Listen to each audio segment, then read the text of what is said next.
My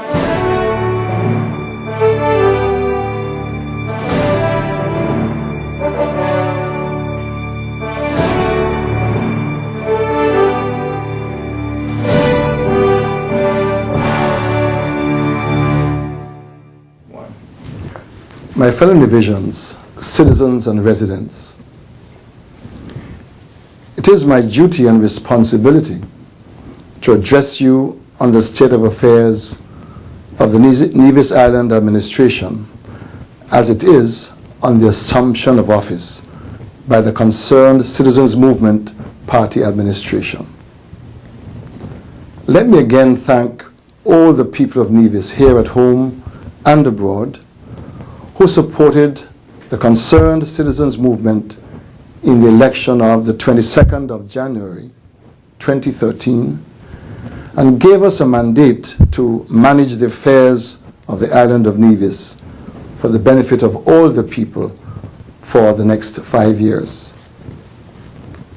In the last 6.5 years, while in opposition, we continually called on the administration of the day to exercise prudent fiscal policies in the management of the finances and the affairs of the people of Nevis, and to guard against any reckless expenditure, against any excesses in the manner in which the resources of Nevis were handled. You're all aware that when the CCM party left government in 2006, the island of Nevis was on a path of economic growth and buoyancy, and with a modest overdraft of $20.3 million and an overall debt of less than $200 million. And with employment at an all-time high, with some 6,000 jobs on record. In 2011, the information from the Labor Department shows that there are less than 6,000 jobs on record. This means, in its simplest form, that there has been no increase in the level of employment compared to 2006. At the end of the 2012, the overdraft at National Bank stands at $60.38 million. And that is after $60 million had been converted to a long-term loan in 2009. My fellow citizens, had the National Bank not demanded that the $60 million be converted to a long-term loan, the overdraft at the National Bank would have been in excess of $100 million after just 6 years. The fact is, the outgoing administration operated very serious deficits in its fiscal operation from 2007, when the deficit was $31.85 million. And in every year, the deficit averaged more than $25 million. And it is expected that when the final figures are tallied for 2012, the deficit is projected to be at $44.8 million. My fellow citizens, it is clear that the outgoing NRP administration engaged in serious mismanagement of the resources of this country. And to blame external forces must indicate to us that they were reckless and that they engaged in excessive expenditure without due regard for the reality of our situation here in Nevis.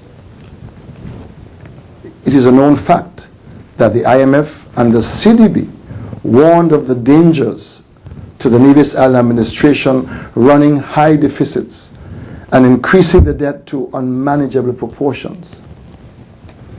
We can only assume that there was no regard paid to the threats which their action would have posed to the viability and the stability of the finances of the Nevis Island administration in the last 6 years.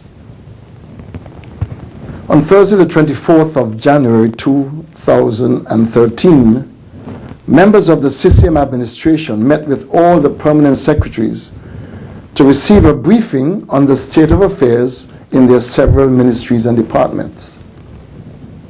And in every case, there was expressions of concern raised at the serious state of the finances in the ministries. In a number of cases, there were recommendations made for the consolidation of departments and ministries to begin the process of reducing expenditure in government. It is commendable that all of these public servants, as head of their ministries, were prepared to offer initial recommendations to begin to address the excesses in government in areas such as the number of persons on boards of statutory corporations, the number of retired persons who had received gratuity and were receiving pensions, being rehired on contract and paid higher levels of salary than they were paid before they left the service. They also made mention of the number of persons who were hired on contract and paid salaries but never, it appeared, reported to work on a regular basis. It is our intention in this administration to reduce the number of persons who were appointed as members of boards of our statutory corporations. This will enable the administration and the corporations to make initial small savings to begin to restore their balance in the fiscal and financial affairs of the Nevis Island administration. The actual details will be given in subsequent releases. My fellow citizens, one of the areas of concern as far as my administration is concerned is a high fuel surcharge, which has placed a burden on the ordinary citizens of this country. My administration has decided to initially reduce the fuel surcharge for domestic clients of NEVLEC by 25%. This will take effect on billings to be made from February 2013. We will revisit this initial reduction over time, and it is my intention to do a further reduction as soon as we have made an evaluation of the operations of NEVLEC. In respect of the operations of NEVLEC, I note with great concern that a number of customers have very large outstanding amounts which, if paid as required, could greatly enhance the financial performance of the company and better enable the company to give better rates to the domestic consumers. One foreign company, for example, doing business with the government,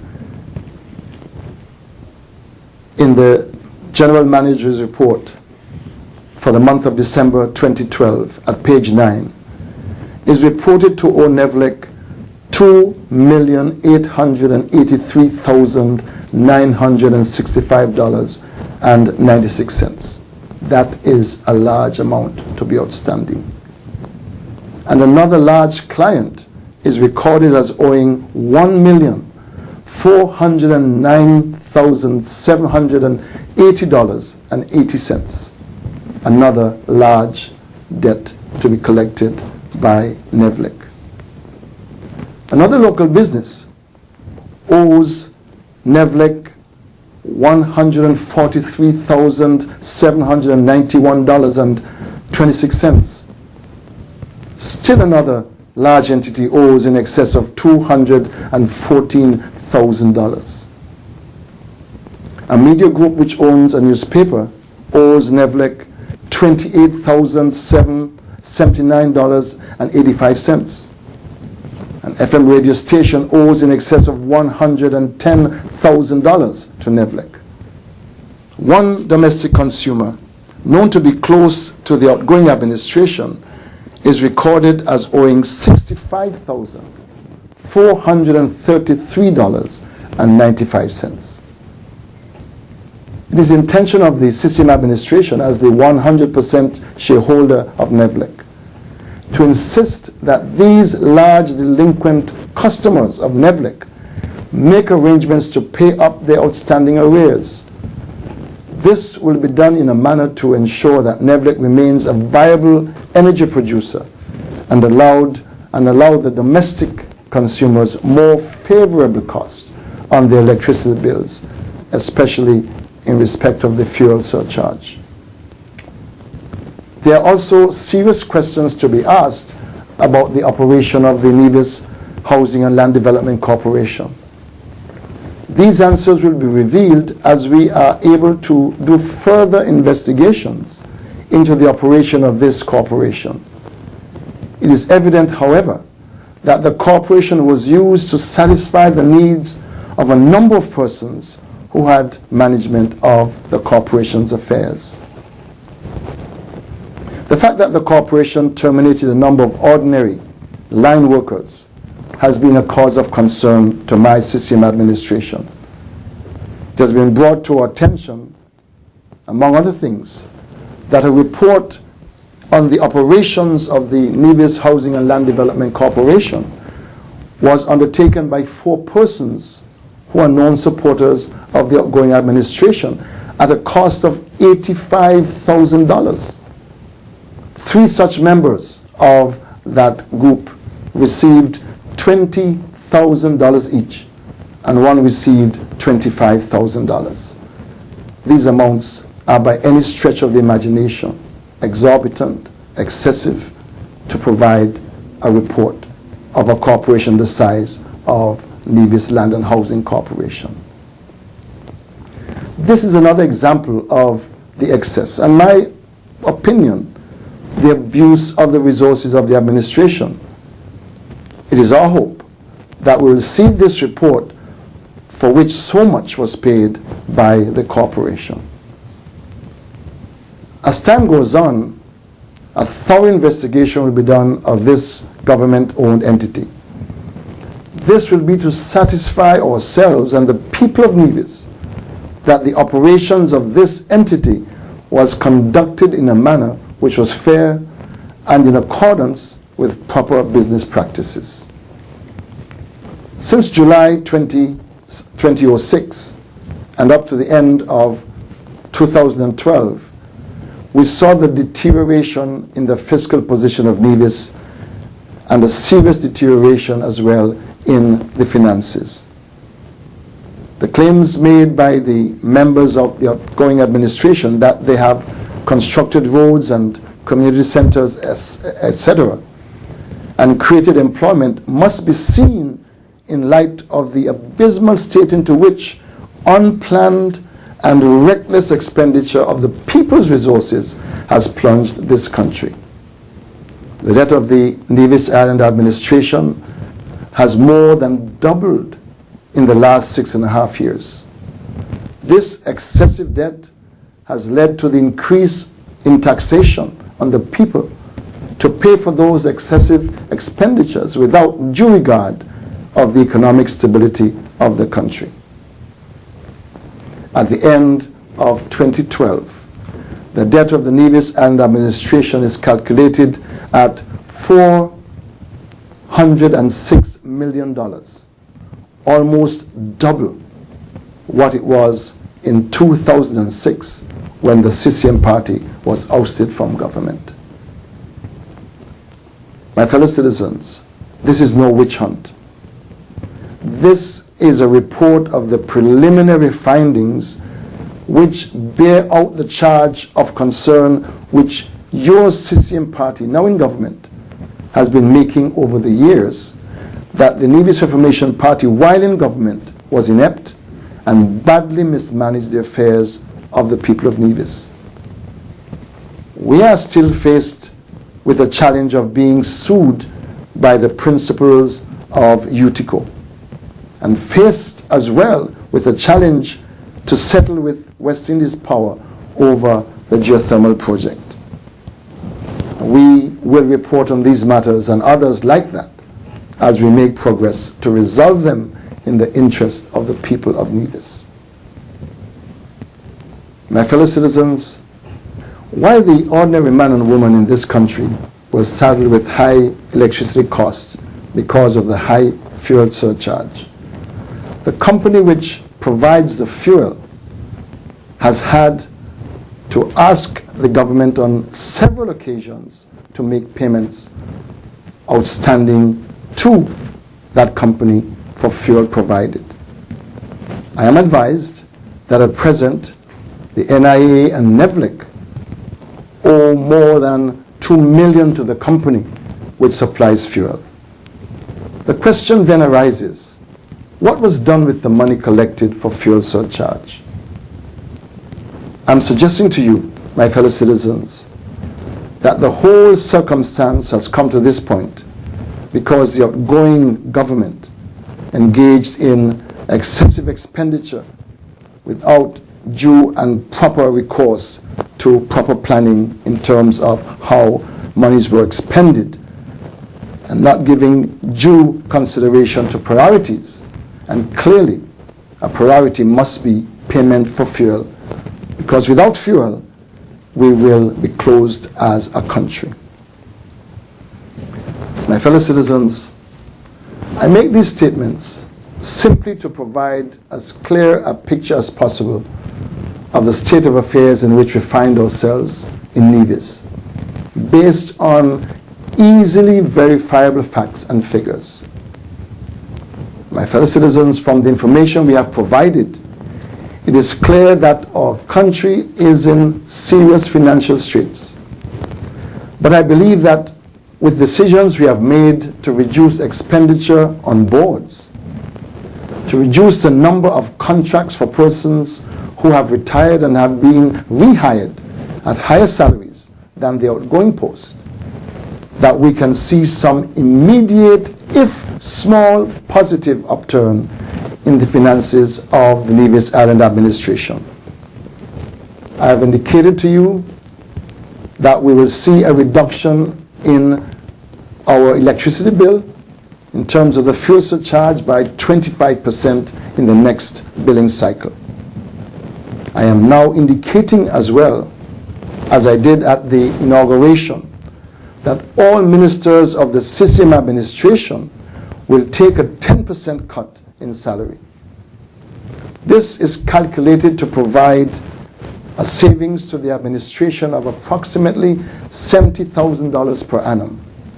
This amount will be earmarked to provide much needed medicines for the health services and any other aspect of our economy in which there is support for our elderly.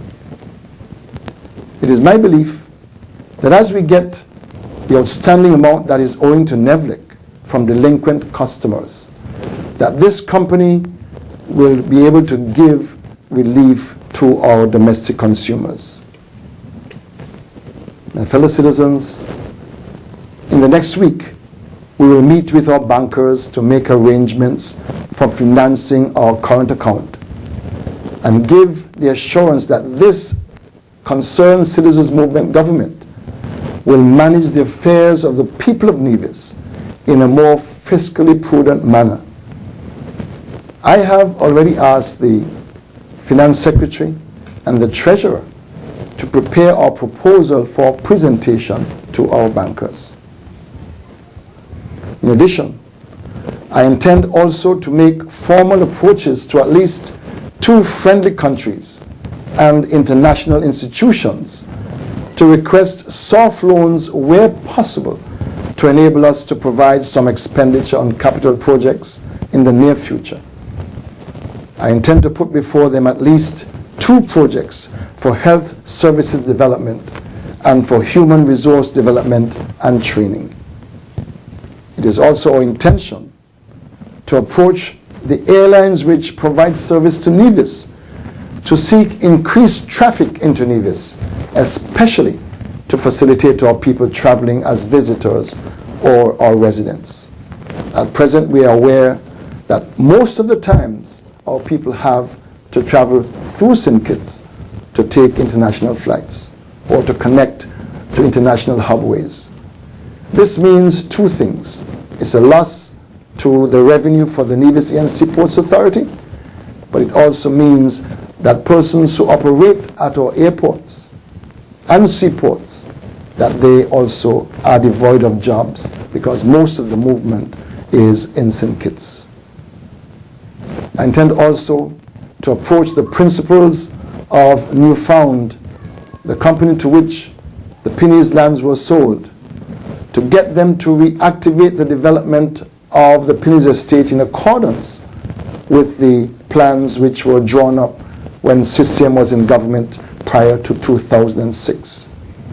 And that plan included the construction of a 150-room hotel on the beach portion of the land owned by the newfound developers, and the construction of villas similar to those of the Four Seasons and a golf course to begin a new cycle of development for the people of Nevis. I've already also had meetings with two individuals indicating interest in investing in Nevis, and we shall pursue these efforts with alacrity. My fellow Nevisians, citizens and residents, the road will be hard and long, and the challenge will be great. But I am confident that your CCM party in government will little by little provide a way out of our economic morass. I am about moving this country forward to benefit all the people of Nevis and to secure a brighter future for our posterity, for our children. My fellow citizens, this is my first report to you on the state of affairs of our country. And I intend periodically to give you updates in the form of formal addresses or with interaction with the press at press conferences. I have given you the assurance that we intend to heal this country. And while I have set out some very painful information, I have also provided some ease for you, my fellow citizens. I encourage all of us to work with us in government, to do so professionally, to help to move our country forward into prosperity. Where we have had to take hard decisions, it was necessary that we do so. It was necessary to preserve the future. And in order to move into the future, one must take possession of the present. The interest of all of us in the future of this country and its well-being must be priority for everyone, not just those of us in government. I wish again to thank all of you who have supported us in the CCM party and have entrusted us with the management of your business, the people's business. We pledge to do all in our power to make Nevis a better place for those of us who are here and our children and their posterity. Thank you, and may God bless all of us.